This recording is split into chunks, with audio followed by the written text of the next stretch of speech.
আমাদের শিক্ষা ব্যবস্থায়, আমাদের সিলেবাসে এই ফরজে ইলম জ্ঞান নেই। আপনি একটা কেজি কিন্ডারগার্টেন স্কুল কিংবা একটা প্রাইমারি স্কুল, হাই স্কুলে একটা ছেলেকে যে বলবেন শিরিক কি, সে জানে না। বেদাত কি, সে জানে না। ঈমান ভঙ্গের কারণ কি, সে জানে না। কারণ কি? সিলেবাসের ভিতরে এটা নেই। সিলেবাসের ভিতরে এটা নেই।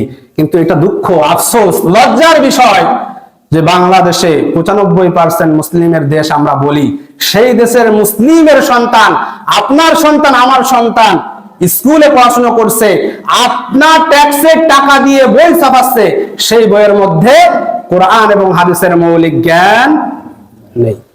এটা লজ্জার ব্যাপার না? সেই লজ্জাটা বুঝতে গেলে তো আপনার বিবেক আকলটা থাকা লাগবে। আপনার বিবেক আকল তো আপনি পাশ্চাত্য সভ্যতার কাছে বন্ধক দিয়ে সমাজে চলাফেরা করছেন, আপনি বুঝতে পারবেন না। কিন্তু যাদের বিবেকটা আল্লাহ সুবহানাহু ওয়া তাআলা ওহীর আলো দিয়ে আলোকিত আছে, তারা বুঝতে পারে যে এটা কত বড় লজ্জা। আমার ছেলে, আমার মেয়ে, আমার ভাই, আমার বোন, আমার ট্যাক্সের টাকা দিয়ে আমরা মুসলিম অধ্যুষিত অঞ্চল, এই অঞ্চলে আমার ভাইটা ক্লাস 5 পড়ে আসতেছে কিন্তু ওযুর ফরজ গুলো জানে না।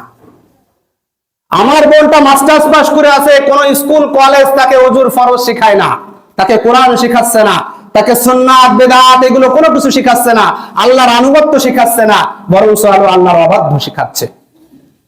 এই কালেমার প্রথম শর্তই হচ্ছে ইলম অর্জন করা। এই কালেমা লা ইলাহা ইল্লাল্লাহর জ্ঞান অর্জন করা। আল্লাহ ছাড়া যে কোনো ইলাহ নেই, আল্লাহ ছাড়া যে দাসত্ব গোলামীর কেউ নেই, এই বিষয়ে জ্ঞান অর্জন করতে হবে। আল্লাহ